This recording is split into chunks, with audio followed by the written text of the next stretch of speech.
इसमें एयू का नाम आया। रिया चक्रवर्ती को सुशांत के पहले 44 कॉल्स एयू के आए। कि जो एयू नाम का जो व्यक्ति है वो आदित्य उद्धव ठाकरे है, जिसने रिया चतुर्वेदी को 44 कॉल किए।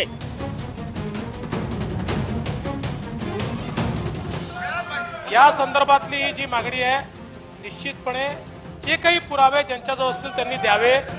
या संदर्भात SITच्या माध्यमातून चौकशी केली। शिवसेनेला आणि आदित्य ठाकरे यांना लक्ष करण्याचा प्रयत्न केला, बदनाम करण्याचा प्रयत्न केला।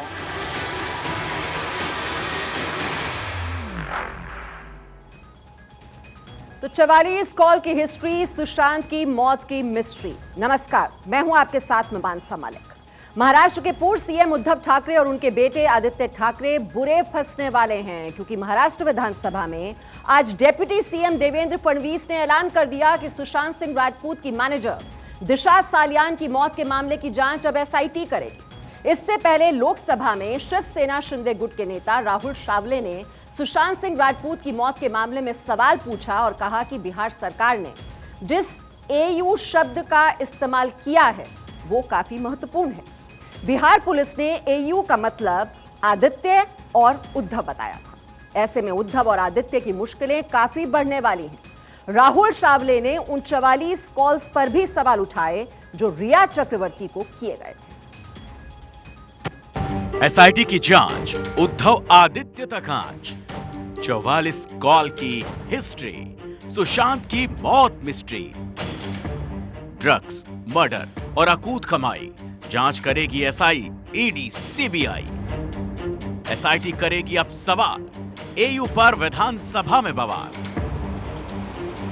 महाराष्ट्र की राजनीति में एक बार फिर बवाल उठने वाला है। क्या आदित्य ठाकरे का नार्को टेस्ट होगा? रिया चक्रवर्ती के मोबाइल संचार की जांच की गई और क्या यह सच है कि यह महाराष्ट्र के एक प्रमुख राजनेता के संपर्क में थी और उसकी दोस्ती थी? आखिर संसद में उठी 44 कॉल्स की हिस्ट्री की मिस्ट्री क्या है? SIT की जांच में क्या क्या होंगे सवाल? किन किन जवाबों से खुलेगा सुशांत की मैनेजर की मौत का राज? सुशांत, दिशा सालियान और रिया चक्रवर्ती। महाराष्ट्र के साथ साथ पूरे देश में इस ट्रायंगल ने वो सनसनी मचाई जिसने आज भी संसद से लेकर महाराष्ट्र के विधानसभा को हिलाकर रख दिया है। लोकसभा में सुशांत और दिया सालियान की मौत को लेकर बड़ा सवाल उठा। शिवसेना के एक नाथ शिंदे गुट के नेता राहुल शावले ने लोकसभा में पूछा कि आखिर बिहार पुलिस की इन्वेस्टिगेशन में एयू का जो नाम लिखा है उसका मतलब क्या है? आखिर इसकी जांच क्यों नहीं होनी चाहिए? रिया चक्रवर्ती के मोबाइल संचार की जांच की गई और क्या यह सच है कि यह महाराष्ट्र के एक प्रमुख राजनेता के संपर्क में थी और उसकी दोस्ती थी? इसमें एयू का नाम आया। रिया चक्रवर्ती को सुशांत के पहले 44 कॉल्स एयू के आए। महोदय, एयू का विषय बहुत ही गंभीर है। एयू जैसा अनन्य उद्धव नहीं। बिहार पुलिस ने कहा है तो मुंबई पुलिस का इन्वेस्टिगेशन अलग है, बिहार पुलिस का अलग है, CBI का। तो लोगों के मन में प्रश्न है, तो इसकी जानकारी लोगों को मिलना चाहिए। तो मैं आदरणीय मंत्री महोदय के माध्यम से जानना चाहता हूं कि क्या दिशा सालियान और सुशांत सिंह के बीच मोबाइल संचार की जांच होनी चाहिए और दिशा सालियान की मौत की परिस्थिति और कारणों की जांच होनी चाहिए।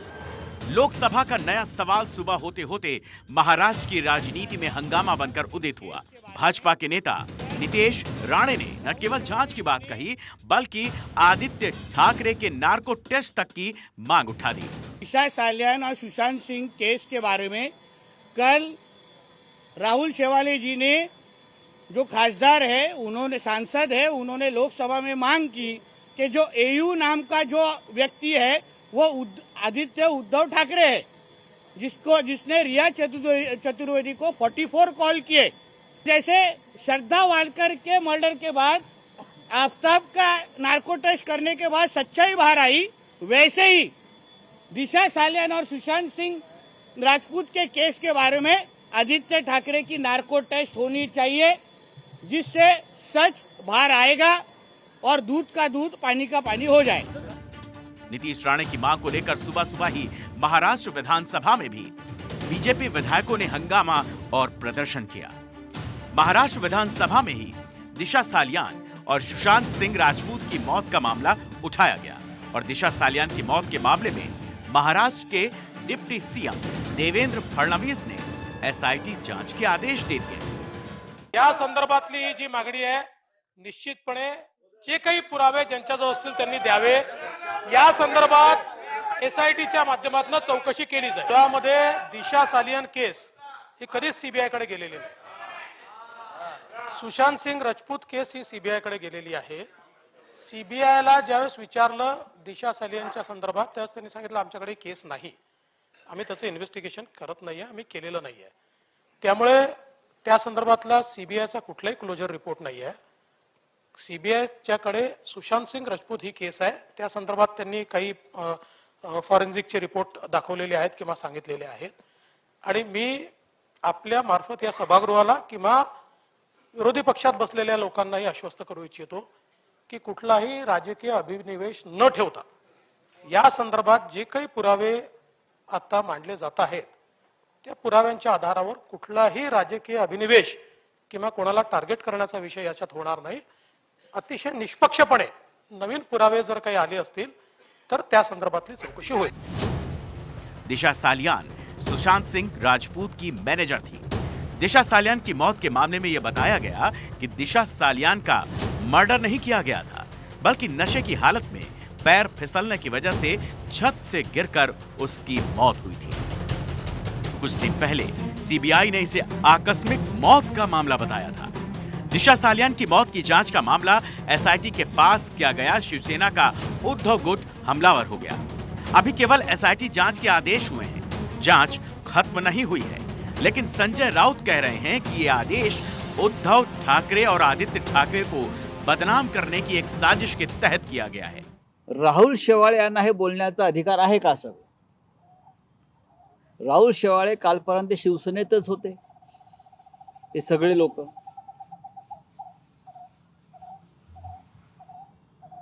मुळात सुशांत सिंग राजपूत प्रकरणाची चौकशी पूर्ण झालेली आहे। त्यावेळेला सुद्धा आमचं मुख्यमंत्री आणि सरकार असताना आणि विरोधी पक्ष म्हणजे देवेंद्र फडणवीस यांच्या नेतृत्वाखाली तेव्हाही या सगळ्यांनी या विषयावरती कारण नसताना अकारण गदारोळ निर्माण करून शिवसेनेला आणि आदित्य ठाकरे यांना लक्ष करण्याचा प्रयत्न केला, बदनाम करण्याचा प्रयत्न केला।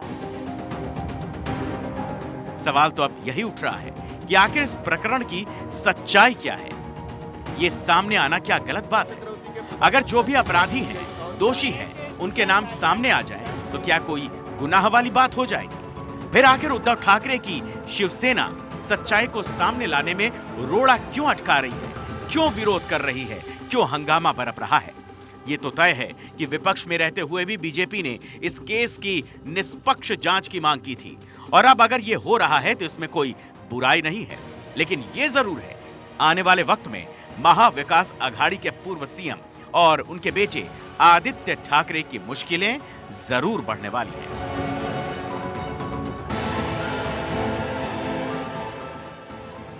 Bureau report, Bharat 24। आखिर लोकसभा में जो सवाल पूछा गया उसमें एक शब्द आया एयू।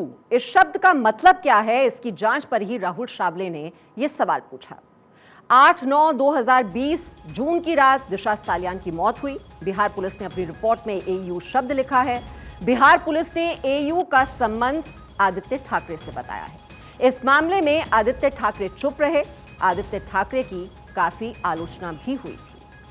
लोकसभा में मामला उठने के बाद आदित्य के बचाव में सिर्फ शिवसेना उद्धव ठाकरे गुट ही नहीं खड़ा है, बल्कि संसद में राहुल शावले के बयान के बाद ही आदित्य ठाकरे का रिएक्शन भी आ गया।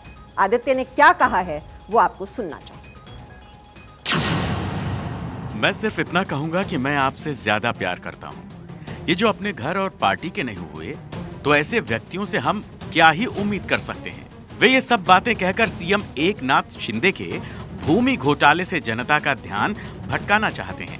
मैं उस गंदगी में नहीं जाना चाहूंगा जिस गंदगी में वो पहले से ही है। हम लोग पूरी तरह से साफ और निर्दोष हैं और ऐसी कोई भी बिना सिर पैर की बातों का जवाब देने के लिए उत्तरदायी नहीं है। यानी ये तो साफ है कि अगर जांच से पहले ये हालात हैं तो दोषियों की मुश्किलें काफी बढ़ने वाली हैं। तो जांच होगी, एसआईटी का गठन कर दिया गया है, लेकिन जो इस जांच की आंच है वो अब आदित्य ठाकरे तक, उद्धव ठाकरे तक पहुंचने वाली है। और इसी को लेकर अब सवालों के घेरे में हैं आदित्य ठाकरे, जो लगातार इस मामले को लेकर चुप्पी साधे हुए थे। और अब आगे बढ़ते हैं। चीन में कोरोना का खौफ और वायरस का कहर दोनों ही तेजी से बढ़ता जा रहा है, लेकिन भारत इस जंग के लिए पूरी मुस्तैदी के साथ तैयार है। प्रधानमंत्री मोदी इस तैयारी के लिए किस तरह संजीदा हैं, उसकी सबसे पहली तस्वीर दिखी लोकसभा में, जब प्रधानमंत्री मोदी के मुंह पर मास्क था। यानी कि मास्क के दिन फिर लौट आए हैं। कोरोना से जंग के लिए केवल पीएम मोदी ही मास्क नहीं लगाए हुए थे, बल्कि पूरे सदन में लोकसभा स्पीकर के साथ साथ सभी सांसदों के फेस पर भी मास्क था। लोकसभा में भारत की तैयारी कितनी है, इसका जवाब दिया केंद्रीय स्वास्थ्य मंत्री मनसुख मंडाविया ने।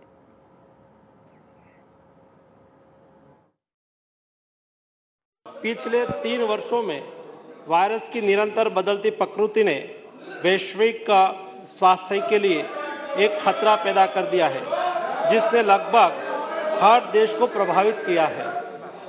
पिछले कई दिनों से पूरी दुनिया में कोविड-19 के केसों में वृद्धि दर्ज की जा रही है, लेकिन पिछले 1 साल में भारत में कोविड केसों में सतत कमी दर्ज होती रही है।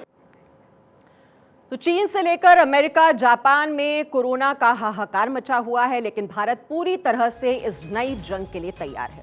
जरूरत है तो बस साथ ही सहयोग की। आपको बता दें, बीते 24 घंटे की बात करें तो हिंदुस्तान में कोरोना के खिलाफ बाड़ेबंदी काफी सख्त की गई है। एक्टिव मरीजों की तादाद केवल 3,402 रह गई है। ये कुल मामलों का 0.01% है। पिछले 24 घंटे में केवल 6 लोगों की जान गई।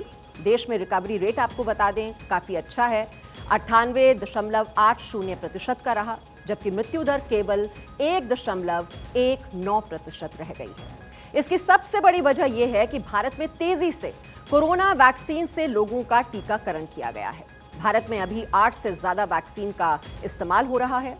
भारत में अब तक आपको बता दें, कोविड वैक्सीन की 220 करोड़ से ज्यादा डोज लगाई जा चुकी हैं। पिछले 24 घंटे में 66,197 डोज वैक्सीन लगाई गई और पिछले 24 घंटे में 1,17,538 लोगों की कोरोना जांच की गई। 102 करोड़ से ज्यादा भारतीय पहली डोज ले चुके हैं, 100 करोड़ से ज्यादा दूसरी डोज भी ले चुके हैं और 27% आबादी तीसरी डोज भी ले चुकी है। 23 करोड़ आबादी बूस्टर डोज लगवा चुकी है। तो आप देख सकते हैं कितनी ज्यादा तादाद बढ़ चुकी है। जो वैक्सीनेशन का पूरा अभियान आपने देखा पूरे देश में चलाया गया, बहुत ही तेजी से इस वैक्सीनेशन अभियान को आगे बढ़ाया गया था और इतनी ज्यादा आबादी है जो हमारे देश में कवर की जा चुकी है। केंद्र सरकार कोरोना के इस नए वेरिएंट BF7 के कहर से काफी चिंता में है और इसीलिए पूरे देश के लिए सुरक्षात्मक गाइडलाइंस लागू कर दी गई हैं। प्रधानमंत्री मोदी ने आज करीब 1.5 घंटे तक हाई लेवल मीटिंग की, जिसमें स्वास्थ्य मंत्री के साथ साथ गृह मंत्री अमित शाह भी मौजूद रहे। प्रधानमंत्री मोदी ने देश से अपील की है कि देश के नागरिक कोरोना गाइडलाइंस का पालन करें, मुंह पर मास्क का इस्तेमाल जरूर करें, भीड़ वाली जगह पर जाने से बचें। जो सोशल डिस्टेंसिंग की बात लगातार प्रधानमंत्री पहले भी कहते रहे हैं और एक बार फिर से उन्हीं कोरोना नियमों का पालन हर किसी को करना होगा। आपको बता दें, एयरपोर्ट की निगरानी तेज हो, जीनोम सीक्वेंसिंग और टेस्टिंग तेजी से की जाए, इस बात पर एक बार फिर से अब जोर दिया जा रहा है। स्वास्थ्य मंत्री मनसुख मंडाविया ने कहा है कि कई देशों में कोविड-19 के मामलों में उछाल के मद्देनजर भारत ने देश में आने वाले अंतर्राष्ट्रीय यात्रियों में से 2% के सैंपल लेने शुरू कर दिए। अगर जरूरी हुआ तो विदेशी यात्रियों के लिए कोविड टेस्ट अनिवार्य करने पर विचार भी किया जा सकता है। भारत में कोरोना को लेकर सख्त नियम लागू होने लगे हैं। इसकी शुरुआत एम्स ने कर दी है। एम्स ने एडवाइजरी जारी की है, जिसके तहत अब एम्स के हर कर्मचारी को कोविड-19 प्रोटोकॉल का पालन करना होगा। इसके अलावा उसे मास्क पहनना अनिवार्य होगा। 5 से अधिक लोगों के जमावड़े पर रोक लगा दी गई है। वहीं कैंटीनों में भीड़भाड़ से बचने का भी निर्देश जारी किया गया है। एम्स ने साफ किया है कि एम्स के सभी कर्मचारी स्वच्छता और सैनिटाइजेशन का पूरा ख्याल रखेंगे जो अनिवार्य है। सोशल डिस्टेंसिंग मेंटेन करेंगे। अधिकारियों के कमरों में सिटिंग अरेंजमेंट जो है वो कोविड-19 प्रोटोकॉल के तहत ही किया जाएगा। हाई रिस्क वाले कर्मचारियों जिनमें प्रेग्नेंट महिलाएं, बुजुर्ग आते हैं और अन्य बीमारियों से ग्रसित लोगों का ज्यादा ख्याल रखने को कहा गया है। सिचुएशन चाइना के हिसाब से बहुत बेहतर है क्योंकि हमारी वैक्सीनेशन स्ट्रैटेजी बहुत सक्सेसफुल रही है। बूस्टर डोज भी हाई रिस्क ग्रुप ने और ज़्यादा लोगों ने लगा लिया है और नेचुरल इन्फेक्शन भी हो चुका है और हम देख रहे हैं कि केसेस कहीं भी बढ़ नहीं रहे हैं। तो चाइना के मुकाबले हमारी सिचुएशन बहुत बेहतर है, लेकिन सतर्क रहने की ज़रूरत है, विजिलेंट रहने की ज़रूरत है, प्रॉपर सर्वेलेंस की ज़रूरत है कि कहीं पर भी केसेस अगर बढ़ रहे हैं तो हम उसको जल्दी से पिकअप कर लें और वहाँ पे टेस्टिंग कर लें जिससे ये पता चल जाए कि कोई नया वेरिएंट तो नहीं आ रहा और हम उसको आगे फैलने ना दें। तो हमारी सिचुएशन चाइना के हिसाब से अलग है, बेहतर। तो चीन से तुलना नहीं की जा सकती, लेकिन यहाँ पर भी एहतियाती कदम उठाने बहुत ही ज़रूरी हैं क्योंकि जो कुछ भी चीन में होता है उसका असर ज़रूर जो पड़ोसी देश हैं उसमें होने का खतरा हमेशा लगा रहता है। और इसीलिए IMA ने भी कहा है कि देश में कोविड-19 के प्रोटोकॉल तुरंत लागू कर देने चाहिए। इस बीच अच्छी खबर ये आ रही है कि पैरासिटामोल, एमॉक्सिसिलिन और रेबपेराजोल जैसी 127 दवाइयों के दामों में कमी की गई है, जिससे कोविड के खिलाफ लड़ाई और भी ज्यादा दमदार तरीके से लड़ी जा सके। लोग दवाइयों का स्टॉक न करें और कालाबाजारी न हो। IMA ने अपनी गाइडलाइंस में कहा है कि हो सके तो विदेश की यात्रा को टाल दें। शादी समारोह को हो सके तो टाला जा सकता है। पब्लिक प्लेस पर मास्क का इस्तेमाल जरूर करें। सोशल डिस्टेंसिंग और सैनिटाइजेशन और स्वच्छता का पूरा ध्यान रखें। अब कोरोना के नए वेरिएंट को लेकर आपको बता दें, दिल्ली भी हाई अलर्ट पर है। CM केजरीवाल ने हाई लेवल मीटिंग की है और कोरोना के खिलाफ जंग की तैयारी की जानकारी भी दी है। दिल्ली की तैयारी पर केजरीवाल ने जवाब दिया है। BF7 वेरिएंट का कोई केस अभी सामने नहीं आया है। रोजाना 2500 कोरोना टेस्ट किए जा रहे हैं। 1 लाख टेस्ट रोजाना की क्षमता विकसित है। 8000 कोविड बेड मरीजों के लिए रिजर्व्ड हैं। 36,000 कोविड बेड रिजर्व करने की तैयारी भी की गई है।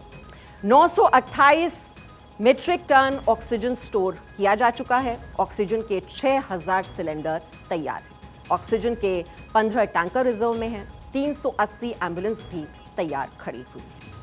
देश में विदेशों से आने वाले ज्यादातर यात्री दिल्ली ही उतरते हैं और इसीलिए दिल्ली के एयरपोर्ट पर भी निगरानी जो है वो बढ़ा दी गई है।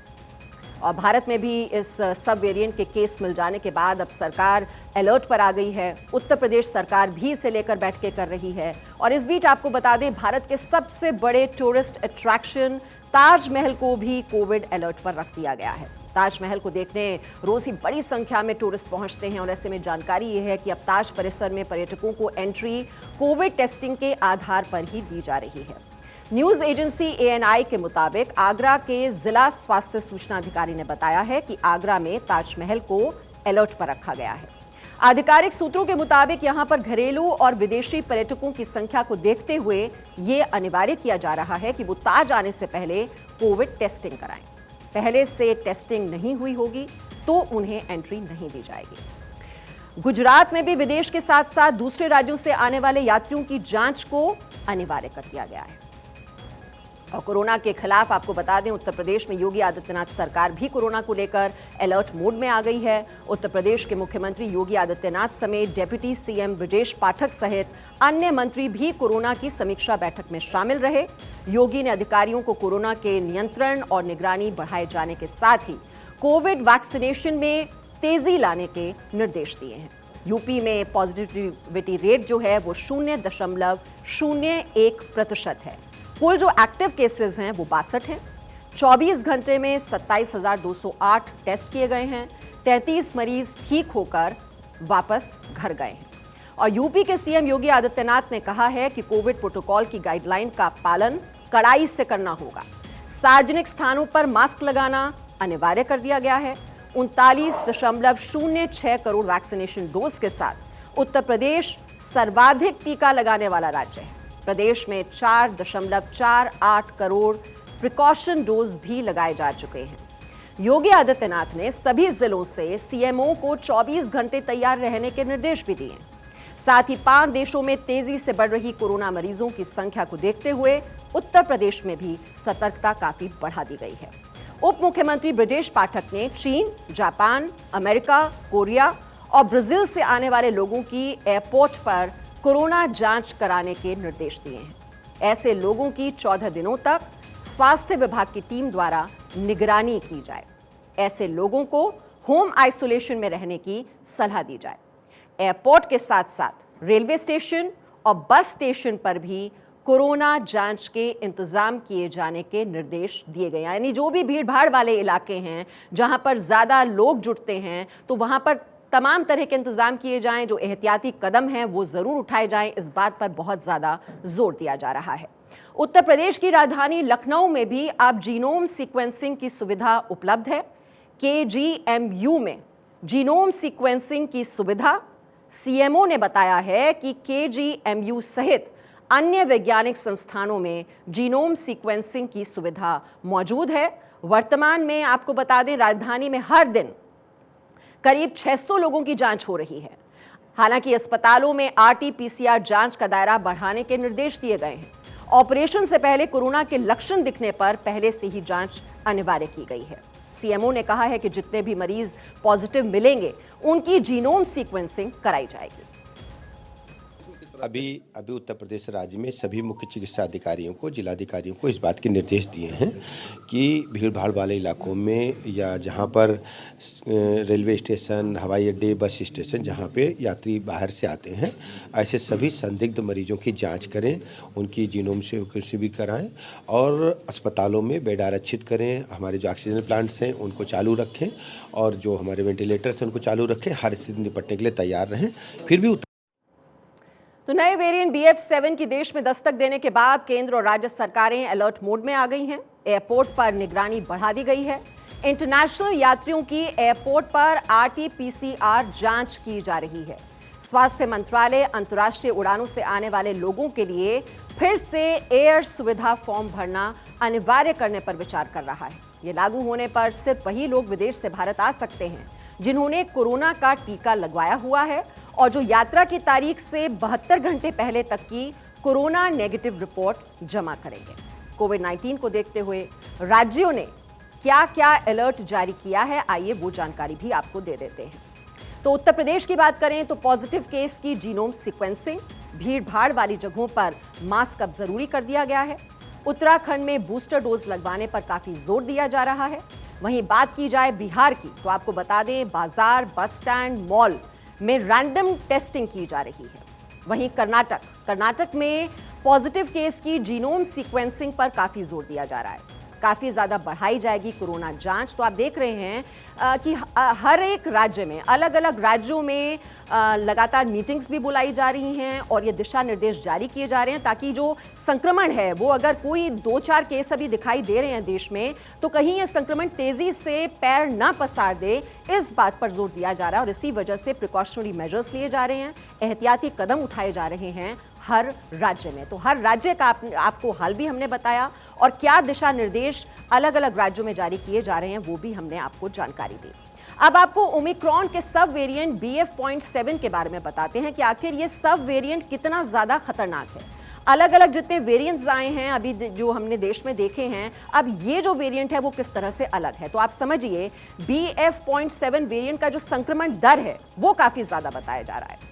प्रभावित मरीज औसतन 10 से 18 लोगों में ये संक्रमण फैलाने में सक्षम है। ये वाला वेरिएंट BF.7 ओमिक्रॉन का सब वेरिएंट है।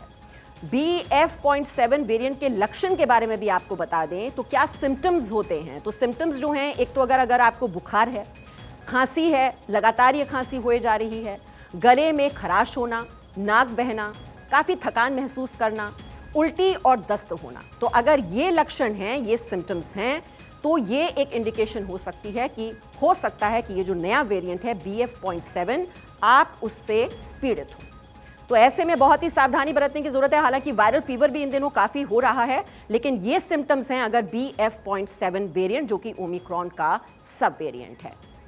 और ऐसे में लगातार भारत 24 आपसे अपील कर रहा है कि जितने भी एहतियाती कदम हैं तो 2 गज की दूरी और मास्क बहुत ही जरूरी, और इसीलिए हम कह रहे हैं तैयार है हम कोरोना से एक बार फिर से जंग लड़ने के लिए और इसमें सफलता हासिल करने के लिए।